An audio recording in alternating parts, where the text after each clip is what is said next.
patriotic, to be outspoken. We are millions strong, and we want another world. Don't give up. It's exciting to write books that I wanted to see in the world.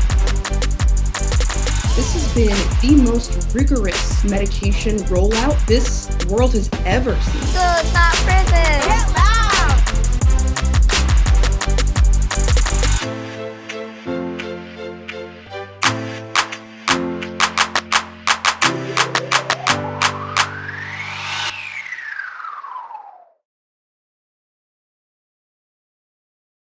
Good evening.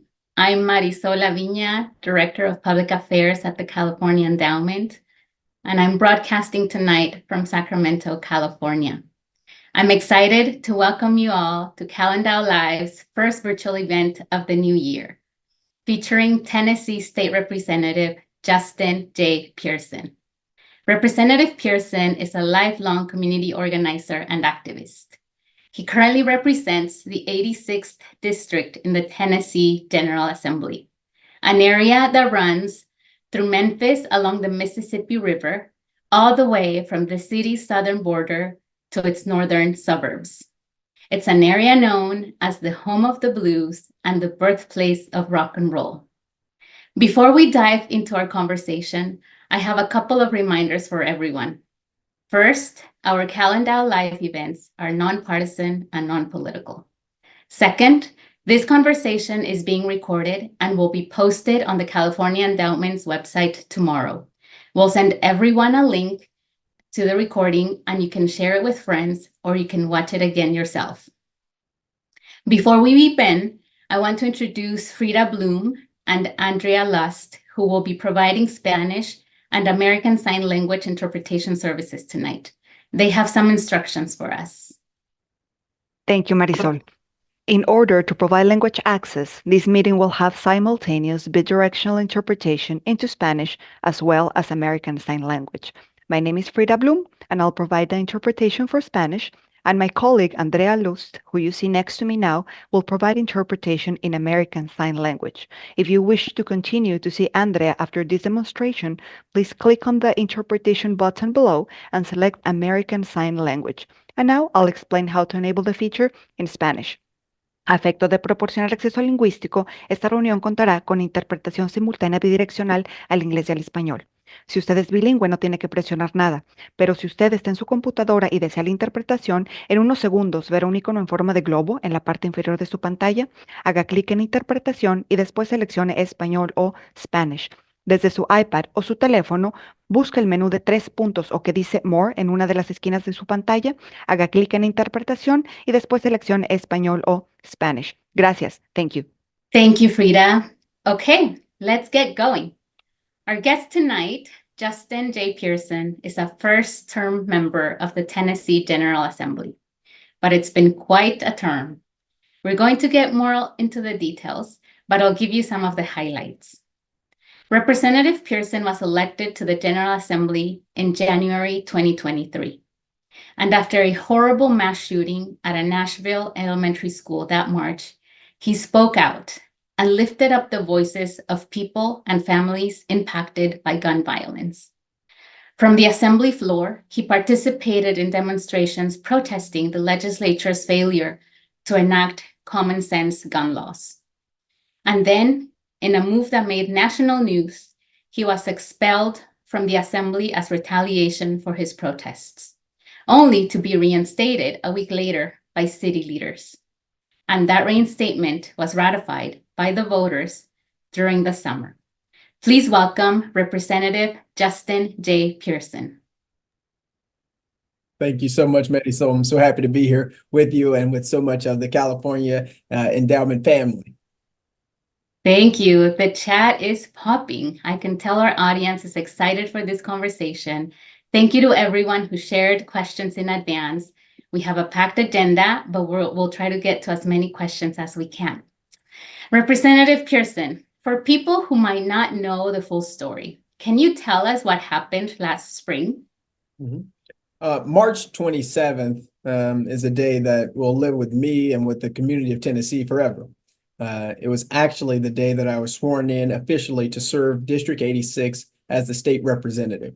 And it was also the day of the mass shooting in Nashville at the Covenant School, where 3 9-year-old children and 3 teachers and administrators at the Covenant School, a private Christian school in Tennessee, were killed by a person with an AR-15 in the school. Our campus, our entire capital, did not work that day. We gavelled in and gavelled out of session, and that following Thursday, 7,000 people showed up to our capital. 7,000 people, predominantly who were white and predominantly who were younger, under the age of 18, with posters saying, "Am I next? Pass red flag laws. Do something." And that really resonated with me, it resonated with my other colleagues who have a conscience about these issues, but it also resonated because in our district, in District 86, we have experienced gun violence and its implications in our communities almost every single day. Last year, my classmate Larry Thorne was killed due to gun violence. The year before that, I lost a mentor, Dr. Yvonne Nelson. Several years back, I lost a cousin, TJ, due to gun violence. And so it was not just that day and this event that really woke up the consciousness of myself and my colleagues, but it really was an overwhelming experience that happens in Black communities and communities of color far too much due to the lack of people in power of doing something about the issue of gun violence. And so that Thursday, after 7,000 folks showed up, we tried to talk about it on the House floor, and we were denied that opportunity. We would go out and meet with protesters, and our mics were turned off, or our voting machines were turned off. Representative Jones and I voting machines were turned off. First time that's ever happened for anybody in anybody's remembrance. And we knew that instead of doing what our colleagues were doing, which was laughing at the protesters and the children, making fun of them for showing up and for speaking, that we were going to do something. And in that moment in time, when we were being silenced, we had the courage from the people outside of the institution, folks who were showing up, demanding action. They gave us the courage to go to the well of the House floor and demand that they be listened to. And Oshanae, my fiance, she was there. Others were in the galleries witnessing what was happening. But we knew we had to take a stand on such an important issue at such an important and pivotal time in our state's history, and at this important and pivotal time in our nation's history, where gun violence is the #1 killer of children in our communities.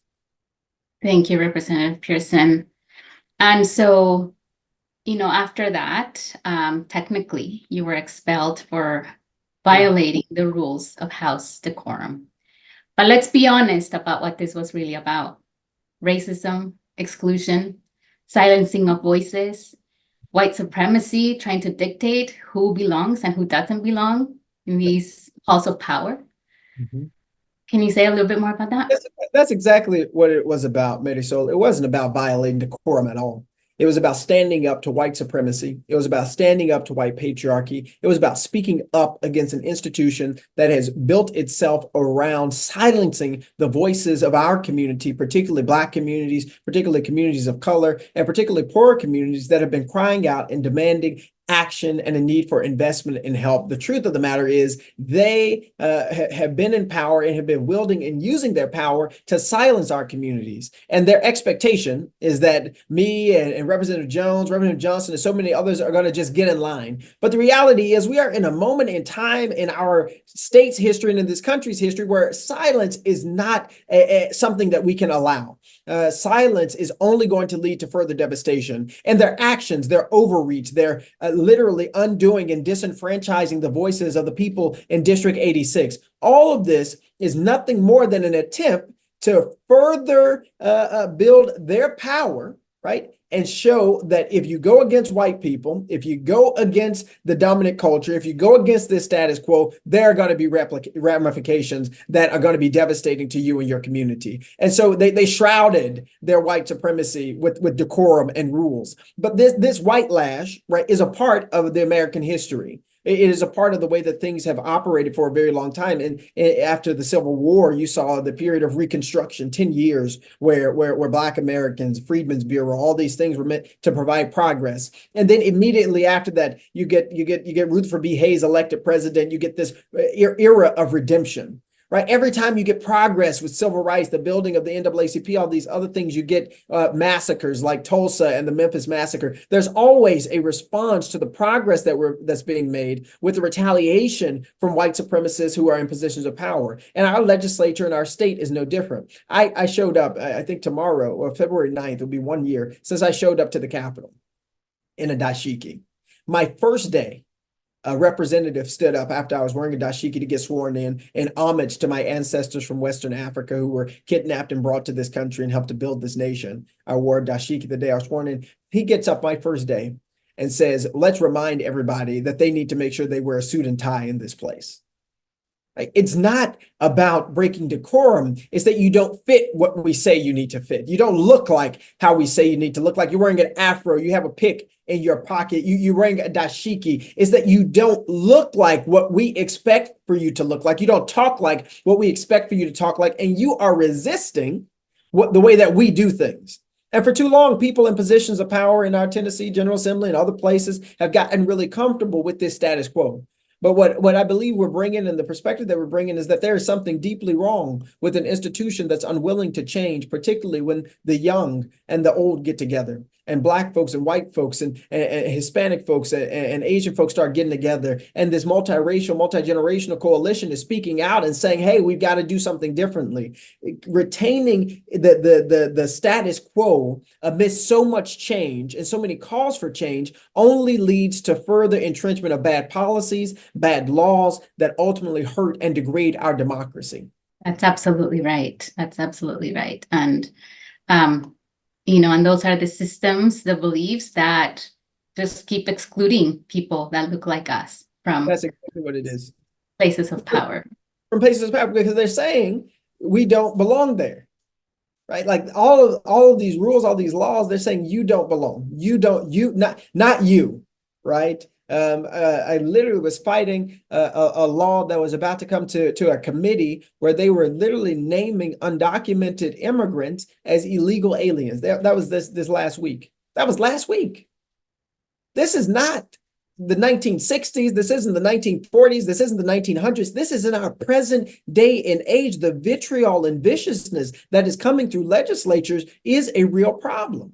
And we have to look at it not just in an individual or specific pieces of legislation, but systematically what is going on that is making folks feel comfortable that this is the way that they can operate. And not only feel comfortable, but this is the way in what they speak, but this is the way they can legislate and that they won't face resistance. But what we have to do, and what I know you all do and encourage with all of the folks that are in this very beautiful community here, is not only do we belong in those places, in our physical selves, but we have and need to demand our voice to be heard in those spaces as well, because we are powerful, and that we can never allow anyone to take away. That's right. Our full selves belong in those places.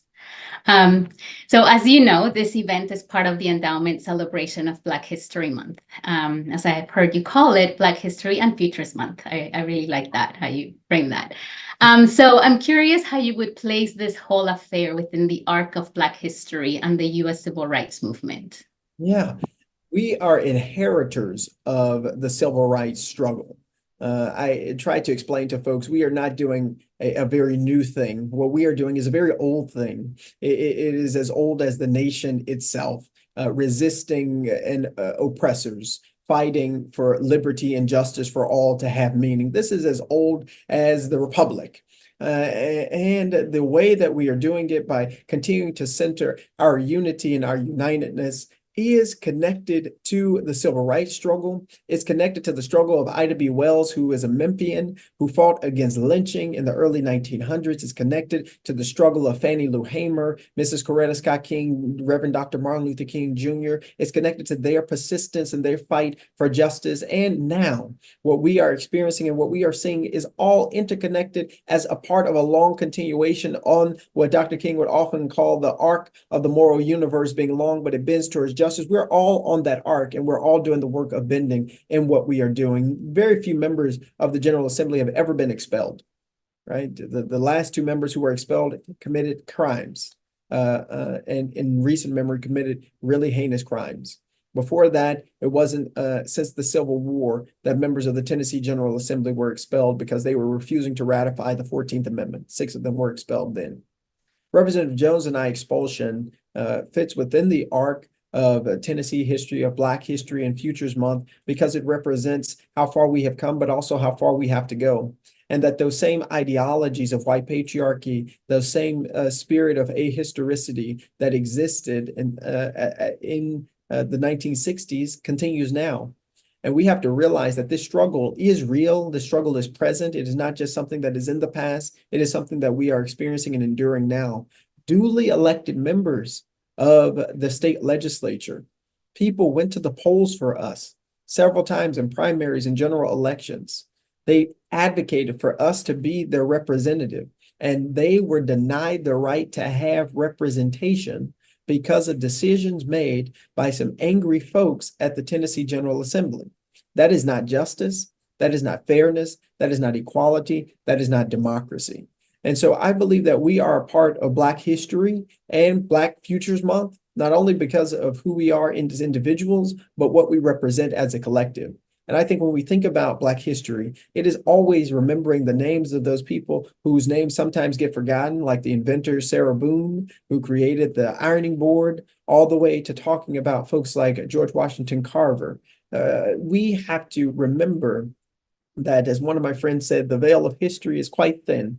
And our closeness and our proximity to the history that built this country and to where we are now is quite close. And our responsibility in this moment in time, it is to always remember those who have come before, because I promise you, I wouldn't be here if it weren't for my grandmothers Pearson and Gwen. I wouldn't be here if it weren't for my great-grandmothers Everline and Anna Ruth. I wouldn't be here if it wasn't for those ancestors enslaved in South Carolina, Edmund and Sylvia. I wouldn't be here if it was not for the persistence of those who made it through the transatlantic slave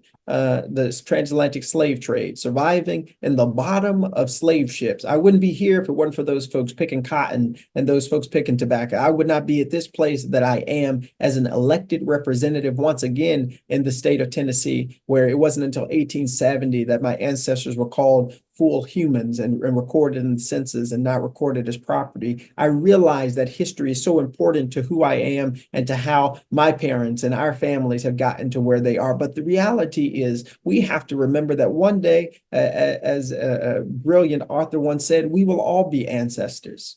And that is not to think of it in a morbid sense. It's to just be real that one day we are all going to be ancestors, and we have to ask ourselves, what kind of ancestors will we be?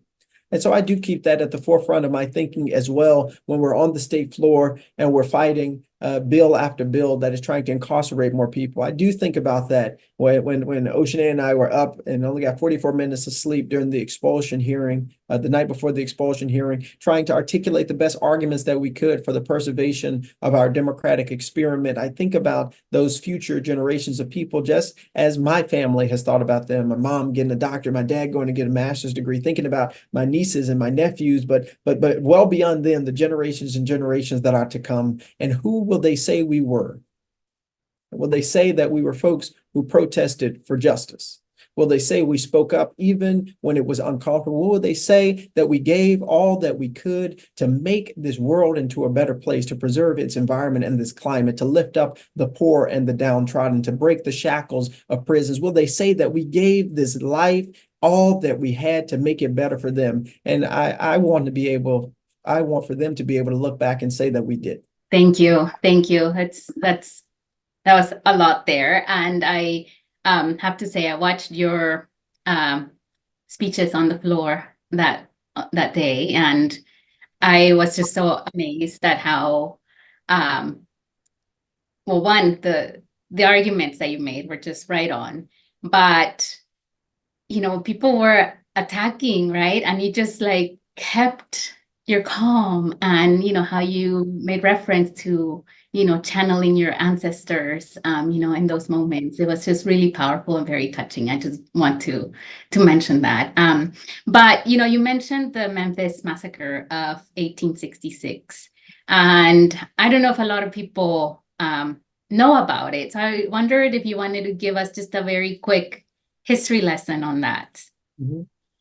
I mean, it was a part of a litany of massacres, unfortunately, that were happening all around the country. And it was in actually our district, a group of white men, including police officers, brutalized over 300 Black and African American people. Nearly 50 people were killed. Several of the Black women were raped, but this was a part of the racial terrorism of the period and of the time. And even when we sought to erect a marker about the Memphis massacre, some people didn't want to call it a massacre.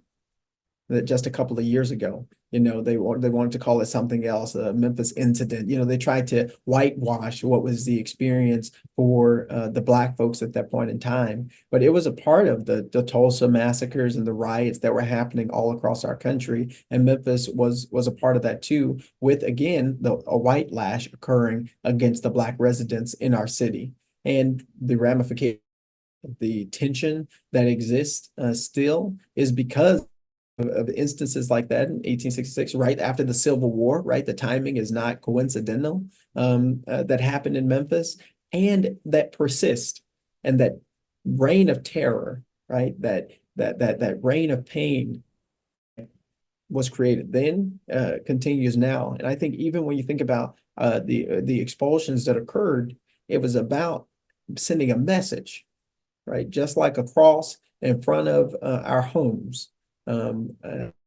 Message that you better not do this again. You speak out again. Just as it was, you better not register people to vote. You better not try and go to the polls again. You better not advocate against us. You better not run against us in office, right? It's that terrorism is the way that white supremacy has been able to embed itself within all of our institutions. And I think, unfortunately, a lot of that terror has, in some cases, worked to prevent even elected officials from speaking out and speaking up when they're being silenced in places like the Tennessee General Assembly, but in a lot of other places. But not having fear is not necessarily the goal. I think the goal is to have more courage than the fear that you might feel. And that is hard work to do, but it is more possible to be courageous the more people that you get who choose to remember that history, like remembering the ancestors of the Memphis Massacre, like remembering Ida B. Wells and the People's Grocery Store and the people who were lynched there, and remembering who they were and what they fought for, and not remembering them in the sense of remembering, what they died for, because I don't want to glorify the martyrdom that happened to our leaders and to people in our community and to our ancestors. As I believe it was Ta-Nehisi Coates who said, they did not choose to be martyrs, right? They did not want to be dying for some cause, right? That was not their life's mission and goals. They had dreams and ambitions and hopes, and for millennia they had lived in their own territories and with their own families and their own social structures and systems. It was not their goal to be somebody's remembrance, right? And so it's to remember their humanity, while also remembering that against their own will, they became martyrs. And we must remember them in that context. And we do remember them in that context in a sense of homage that we pay to them, but also remembering that they were human beings that this happened to, and that too often things are happening to us, not happening with us, not happening in conjunction with the things that we think will actually improve our life. Too many things happen to us negatively, and too few people choose to remember. And my brother articulates this all the time, but this ahistorical existence that people have, it only seeks to uphold the system of white supremacy and the systems of white patriarchy and misogyny, war, and all of these things. Because if you don't remember, if you don't talk about the exclusion acts, if you don't talk about the concentration camps that we held against Japanese Americans, the internment camps, if you don't talk about these things, you never think that you have an accountability or responsibility to do something about them. And instead of talking about them, you ban the books. And if you can't ban the books, you ban the teachers. And if you can't ban the teachers, you ban the lawmakers. You keep doing things to prevent from having to look at our country in all of its history and do something about the injustices and inequalities that have come therein. Thank you. Thank you for that. It's really important for us to remember all of this. And as you point out, for accountability, responsibility. So thank you for giving us that additional background on this. So I wanted to talk about, so your expulsion and then the reinstatement made national news. So I'm wondering, has anything changed since? Did the experience change the behavior of legislative leaders? Or, are they still kind of treating you and others who want to speak out, the same way as you've alluded to earlier? Yeah, unfortunately, they have not changed. They have not changed. It takes a long time for to change, and part of what changes them is what happens externally. But I do believe that the amount of folks who are protesting and marching is making an impact on the broader conversations related to gun violence and related to other movements, interlocking justice movements, from the Poor People's Campaign to the Climate Reality Project. I believe that a number of people who might otherwise have not been engaged in the movement for justice are being much more engaged and much more active and involved with what's happening at the legislature. But my colleagues are still who they are. I'll tell you a story. Yesterday, believe it or not, we were getting on the elevator, and one of my Republican colleagues told myself and my fiance and one of our staff members to push his button to get on to take him to his floor. So he gets on the elevator, he pushes his way through, and he's like, somebody needs to push a button.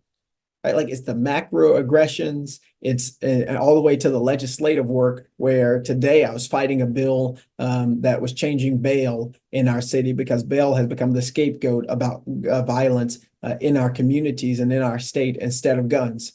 And again, I was trying to communicate with the person who was presenting the bill, and at one point he just refused to even speak again, just not engaging in any way. And so I do not believe they have changed. And that's really unfortunate.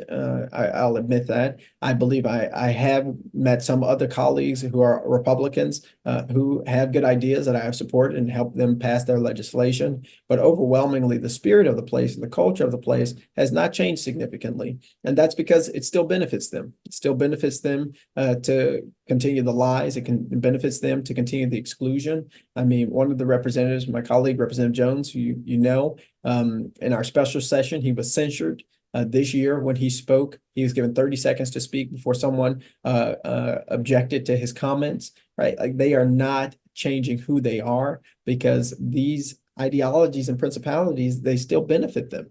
And it isn't going to be really until we start to see electoral changes happening in these areas by voters standing up and speaking up and fighting back, saying, no, I do want, as do the majority of people in Tennessee, including MAGA Republicans, they want to see gun violence prevention legislation. They want to see Medicaid expansion. They want to see things that are going to improve the quality of their life. And that's just the majority of people in our state. That's the majority of people in our country. And so I don't think that we are in the minority viewpoint of people across this nation. I think that our state has been gerrymandered in such a particular way that it's been able to retain power to make our legislature much more conservative even than our general populace. And we have to be really hesitant about how power is being used to reinforce separation and to reinforce the things that are really hurting and negatively impacting us. And that's what I hope to continue to resist as a legislator.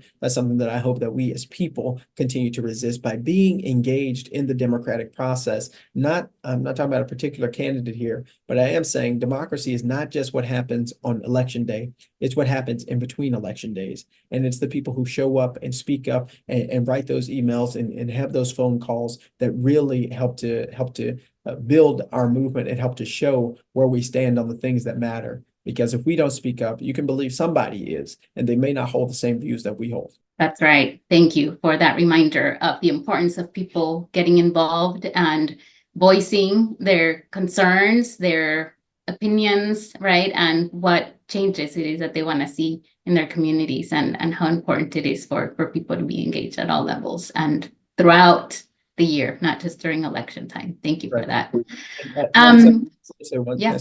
You just said there, at all levels. It is not just the president and the Senate, U.S. Senate and the U.S. House. It's at all levels.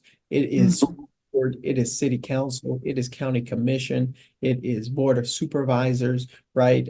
In California, it is at all levels. We have to be engaged and engaged persistently and consistently. Exactly right. It's how we will build power. That's right. So is there a silver lining to any of this? You've become a national leader, I would say. And so has this created any opportunities for you to advance conversations and efforts related to gun violence? Yeah, I mean, my mama says in the ocean they often repeat, what the devil meant for bad, God turned into good. And the reality is our expulsions help to elevate the issues of what we are experiencing in our state house and what is being experienced in state houses across the country when it comes to the silencing of voices and viewpoints that are not of the majority. And I believe that shining the light of truth, as Ida B. Wells would say, is so important.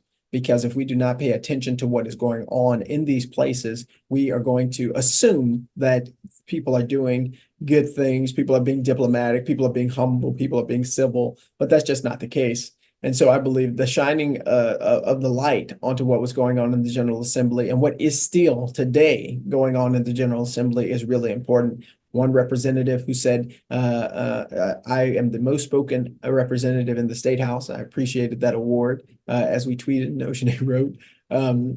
He today said, he had spoken previously about how much he cares about democracy and people being able to speak. But today on 10 different bills, he called the question, which means he ended debate.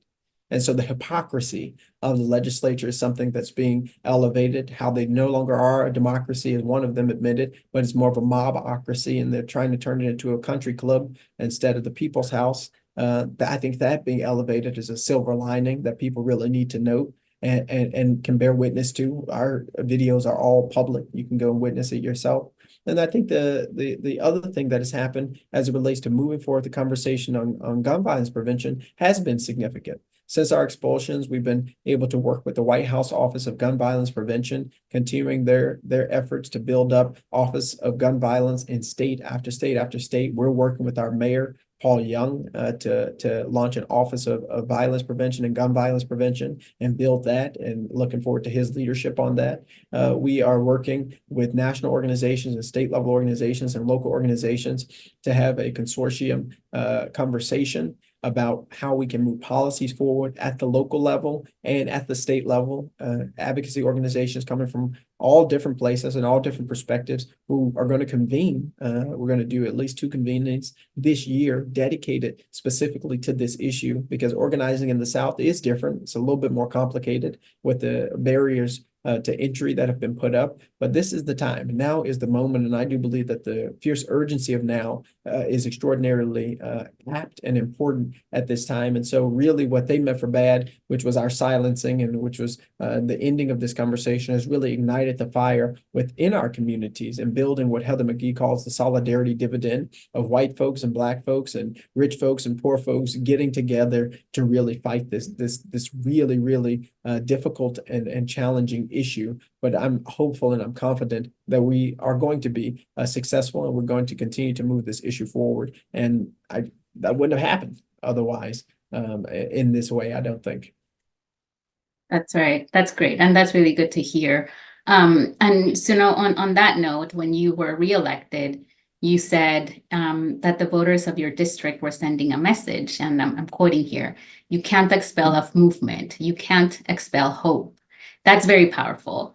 So can you say a little bit more about that? And, just piggybacking on what you said in terms of now, there's a platform, for these issues and opportunities that have opened up.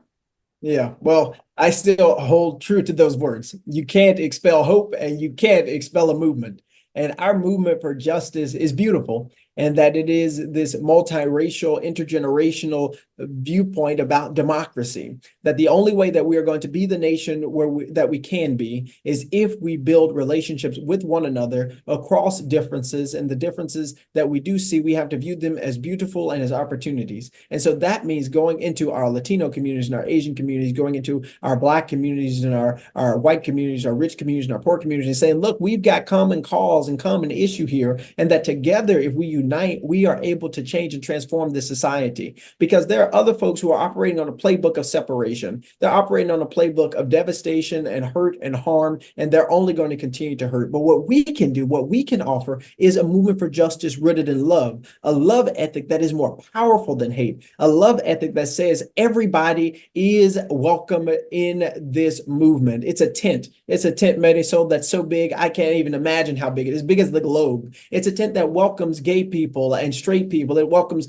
queer people. It welcomes everybody. It welcomes every type of person that you can think of who has an inkling and a desire to be a part of something greater than themselves, because they want to use their energy, they want to use their time, they want to use their resources and use their social power to make it proximate to the people who have been denied access to opportunities. They want to go and to join those who have been made poor because we haven't increased the minimum wage. They want to go and they want to join those like LGBTQIA and trans individuals who have been targeted in our state. The movement for justice rooted in love is about us seeing a world that is not yet, but that it can be. And there's no way that a state legislature, 99% white folks who expelled us, could stop that. There's no way that they can stop our belief that the nation that we live in, the world that we are part of, can't be better. They can't stop us from believing that and from doing all that we can to make that possible, from California to Tennessee. And so my words then, and the reason that I still believe them now, is because that's what they tried to do. That's what they really tried to do. They tried to slow it down. They tried to stop it. They tried to quiet it down. But we resisted and we persisted. And I believe that our persistence is going to pay off in the long run. But I realize that we're not in this just for one election. We're not in this just for 1 year. As we come up on the 1-year anniversary of our expulsions, we're in this for a lifetime. And that lifetime commitment is going to outlast any decisions by a General Assembly. But this moment has been elevating that movement and growing it to everybody in this room, because it is the emails, it is the phone calls, it is the text messages that you send out that really do make a difference and make an impact on the issues that matter to us. Thank you. Thank you for that response. And so now I am hoping now we can take a step back from the events of last year and talk a little bit about you, your upbringing and your work before you were elected to the Assembly. I know you were a longtime community organizer, and we have a lot of community organizers, I think, in the audience today. So I'm hoping you can just say a little bit more about that work and your growing up and anything like that. Wonderful. And thank you for that question. You know, I am the fourth son of 5 boys. My parents had 5 boys, and I had my oldest brother as teenagers. And so we grew up, you know, financially poor, but spiritually rich. And I give a lot of credence to my mother, Dr. Kimberly Owens Pearson, my dad, Reverend Jason C. Pearson, and my grandmother Gwen and my grandmother Pearson, for me being here, for us being where we are. Tragically, both of my grandmothers died of cancer due to environmental racism. And I didn't learn that, Marisol, until I was actually in this fight alongside my family and our community against $2 billion corporations who were seeking to build a crude oil pipeline through our neighborhood. I'm from Memphis, spent some time living in DC, outside of DC, and moved back home before going to college in Maine and studying government and education. Did workforce development work, but it wasn't until I came home during the pandemic that I really got involved in the movement myself, seeing its implications to my community. And being proximate is really important philosophy that I have developed through learning from Brian Stevenson as well, Just Mercy. Encourage everybody to read that. But proximity to the problem really matters. And when Valero Energy Corporation and Plains All American came into our community, they actually called Westwood and Boxtown, where I'm from, Westwood, the path of least resistance. One of the land agents was asked, why did you choose this pathway? You know, you're taking people's land, you're threatening our drinking water. And he said, they chose basically the path of least resistance. And what that land agent was referring to was that he didn't think the community would fight back because the community had been disinvested in educationally. I had to fight to get textbooks in this very district that I now represent when I was only 15 years old. He was looking at a history of redlining that had redlined the community so that it would have the lower valuation of homes, where the industrial polluters, where there are now 17 toxic release inventory facilities surrounding it. He looked at the history of political deprivation, where the leaders who have been in positions of power for 40 and 50 years had refused to speak up, had refused to fight for the community, and had allowed it to go into a situation where the folks in the neighborhoods were actually dying from cancer because of the pollutants. They looked at that history and said, herein lies the people that we could run over, that we could go over, and they won't have the resources to fight back. But there is a God. I'm a person of a deep, abiding faith that God is on the side of the oppressed, as Dr. James Cone says.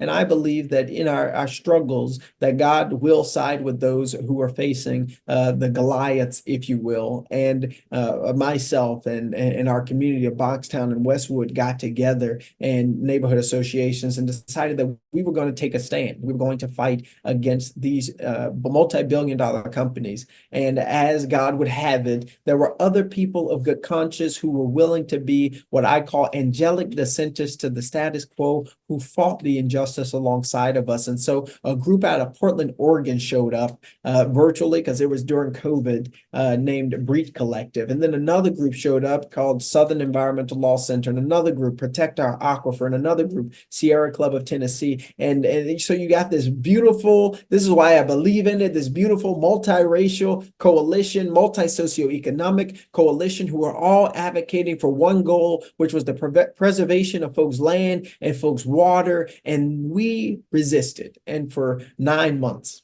we marched and we protested, and we went before the city council, and we went to court on behalf of the landowners, and landowners went to court themselves fighting this pipeline corporation, and we won.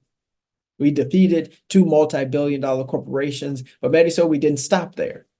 We continued to fight because we said the problem was that the rules and the regulations were leaving us vulnerable. And so we passed 2 laws at the county commission, and another 2 laws at the city council, and another law at the county commission, which we ultimately had to fight the state at that time. Before I was even a state representative, the next March, following March, we had to fight the state legislature from trying to take that power away from local government. And so being in this fight, being in this movement has been what has catapulted my participation even now into the state legislature, because Representative Dr. Barbara Ward Cooper was the person who called the meeting that I attended on October 17th, 2020 with the pipeline company and with members of our community, and that launched Memphis Community Against the Pipeline, which is now Memphis Community Against Pollution, where Keyshawn Pearson, my brother, is now executive director. But if it hadn't been for her, who, God rest her soul, passed away in October of 2022, we probably would not have been as organized and coordinated or have won that fight. And after she passed away, I wanted to continue her legacy, which is what I prayed to God she's smiling down on now. I love that. Thank you. Thank you for sharing that.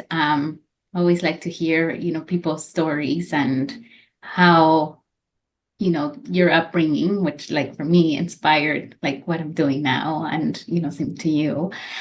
So you were the second youngest person elected to the state house at age 28. So you already touched a little bit on it, but can you talk about why you decided to run, and what or who inspired you to run? And embedded in that, if you can also speak to Maria Rubalcaba has a question from Santana, and she is asking, what is it like to be among the youngest legislators in the assembly, and how do older members welcome your perspective in the House? That story, of Representative Dr. Barbara Ward Cooper, talking with my family, hearing from people in the community that they wanted for me to continue the work that we had done. They had been witnesses to the work that we had done against the pipeline, really encouraged me and empowered me to really make this leap. It was an amazing, really 8 weeks, I think we had to run the first time because it was a special election. Oceanay moved to Memphis. My entire family, my parents became like core canvassers. My brother did field operations. We stood up an entire entity to run for office. And we're really grateful to be successful with the majority vote then and since. The reception that people gave the first day that I was in the State House actually wasn't that positive. I was in a meeting my first day and was explaining to someone while another representative was speaking, one of two women in our caucus was speaking, everyone was talking over her. And I told them, I said, hey, she's telling us, who you all know now, Representative Johnson, she's telling us that we have to make sure we include women in decisions and things like this. And we're speaking over her right now. And another member told me, you need to find out where the bathrooms are first. Day one, first day. And I was a little taken aback. And the meeting got more tense, and I ultimately actually left the meeting because I was pretty shocked by it. And so I think there has been some reticence from other members, older members, of my presence, of Representative Jones's presence there, because they've gotten used to doing things a particular way. But unfortunately, they've also gotten used to being treated a particular way. And when you think about how the Republican Party in Tennessee has treated Democratic members, particularly Black members, and how that has not even been equitable with the way that white Democratic members are being treated, you can see the way that trauma and the way that terror really plays into people's lives and how they legislate. Now, that's not the story for all members. In fact, my seatmate is an elder statesman, an elder Black gentleman, Representative Yusuf Hakeem, and he has been extraordinarily helpful in giving advice and guidance and wisdom and support to me. He actually wept the day that we were being expelled. He's been an extraordinary friend and supporter. And what I think we have to remember is not an old song, but a song from the movie Glory with Common and John Legend, where they say, you know, we need the wisdom of the elders and young people's energy, right? Welcome to the story we call victory. Like, we need both. And it's never going to be a time where I do not want the wisdom and the guidance of those who have come before, because I truly know that if it had not been for their persistence and their efforts, I wouldn't be here. And we have to make sure that people are willing to listen, willing to engage, willing to change, and we can never be so sure of what we believe and how we do things that we aren't willing to fight for things to be a little bit different. Thank you. Lots of heart emojis coming in with that response. Thank you. I know we're almost at time, but we have a couple questions from the audience that I want to make sure that we get to. So Nola from Fresno has a question. She says she admires your public speaking abilities. And she asks, were you always this great at public speaking, or was it something you had to work at? Do you have any advice for people who want to become more confident in public speaking? Hey, Nola, thank you so much for that question and also for your kindness. I appreciate it. I've been really blessed, right? My mom is a teacher, my daddy's a preacher. And so I probably got some of this through osmosis. I've also been fortunate to be a great student of the Black church.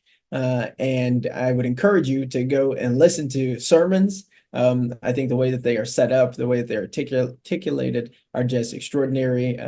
Folks that you can hear. Dr. Gina Stewart, she just preached an amazing sermon last week and week before last at the National Baptist Convention, all the way to obviously Dr. Martin Luther King Jr. is an extraordinary orator, one of the best orators ever. I think those are some good starts, but I think the art of Black preaching is really powerful for politics, it's powerful for conversation, because where it comes from is love, right? Where it comes from is a call to justice when done well, when done right. I'm not talking about prosperity gospel here. I'm talking about a true gospel of liberation as a source of power and a source of transformation. And so I think looking at some of those extraordinary preachers would be helpful. But I got to tell you, since before I was born, Dr. Alvin O'Neill Jackson is another great one. He's like my god granddaddy, so I'm a little biased. But I think I've listened to probably 1,000 different sermons. And then obviously I got my own daddy, Jason C. Pearson. And so that has really helped me. But there are classes in public speaking that I think are really good. Oceane took one at UCLA. And so I would encourage you to potentially take classes and do some of your own training and never be afraid of a mirror. When I did debate in high school, I would do this all the time, looking in the mirror. And so the acoustics are great. And also you see your facial expressions, but you can do this and you're going to get better and better and better as you continue to practice. A great tip on the mirror. Mhm. Okay, so how about some advice for young people in our audience who might be thinking about running for office someday? Do it. Run. Run, run, run. You don't think you have enough experience? Run anyway. You don't think you know enough? Run anyway. You're scared about what is going to be like? Run anyway.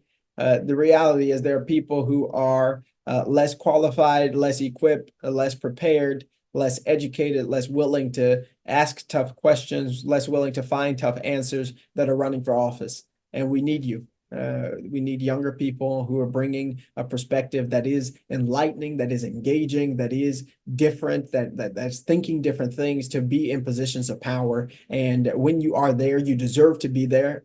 You deserve to have your voice heard. You deserve to have your perspective heard. And it is so important now when we're dealing with climate change and environmental injustices, when we're dealing with the rise of artificial intelligence and automation, when we're dealing with the economic stratification of our society between the wealthiest 0.01% and the rest of us. We need younger folks who are going to be responsible for helping to hold up our society and helping to keep our American democratic experiment alive in positions of power right now. So run, run, run, run. Thank you. You heard it. Do it. We need you. Yes. All right. So I think we have time for 2 last questions. So real quick, what are your goals for the new year? Yes, goals for the new year. We really want to have 30 pieces of legislation that we are fighting to get passed, all of them addressing things dealing with gun violence, addressing things dealing with poverty, healthcare, and Medicaid expansion, actually dealing with artificial intelligence, AI as well. So we're going to push to make sure that our legislation gets passed this legislative cycle. We're also going to work to build up our district office in District 86. Really excited about us getting our community connectors together. And then the other thing that we're going to do is we're going to run for office again, but I'm not going to talk that political thing because nonprofit status, I got you. But we are going to build our movement for justice work and make sure that we can help more people who have a perspective that is focused on justice be in those positions of power. And so if you are interested in that, we'd love to talk with you too, because it is so important that we're at the table and that when we're at the table, we're not just sitting there and happy to be there, but that we're actually writing bills and legislation and speaking up about things that matter. And so I'm going to continue to do the work of helping to build our movement in that way as well. Thank you. Thank you for that. Okay, last one. This is a fun one. So Marcos from San Diego is visiting Memphis, and he's wondering what spot he should not miss while visiting Memphis. Yes, great question. You should go to exactly. Let me tell you a couple of things. Go to the National Civil Rights Museum, of course. I mean, every march I think I've ever done has started at the National Civil Rights Museum. It's also the place where Reverend Dr. Martin Luther King Jr. was assassinated. It's been a place for a very long time that has just been focused on the assassination, but in our city it is becoming a place of resurrection, a resurrection of the work, a resurrection of the hope, a resurrection of the future that we want to build together. So I definitely encourage you to visit there as a museum. Food-wise, there are a couple of places you should totally go. Bala's Bistro is right off of Elvis Presley Boulevard, and you should go to Smurfy's Smokehouse downtown. I love both of those places a whole lot, and it's a place that our family continues to go. But our food is just bar none. If you can eat barbecue, I'm a vegetarian now, but if you can eat some ribs, you can go to Cozy Corner. That's for anybody who's ever here. Go to Cozy Corner. My mom tells me my grandmama Gwen, she used to go there all the time, but they've got some of the best ribs that you could taste. Wonderful. Thank you so much. Representative Pearson, thank you so much for talking with us tonight. It was such an honor to be in conversation with you. Such a joy, such an inspiring conversation. Thank you so much. And to our audience, thank you for joining us. Watch your inboxes for a link to the recording of this event and share it with your friends who could not be here, or you can watch it again. And I am also very thrilled to announce that in honor of Women's History Month, CalEndow Live will host the legendary feminist activist Gloria Steinem on March 7th. We're posting the registration link in the chat right now, so you can reserve your spot today. We hope you'll join us next month for what promises to be a great event. Thank you for inviting us to be part of your evening, and have a wonderful night, everyone.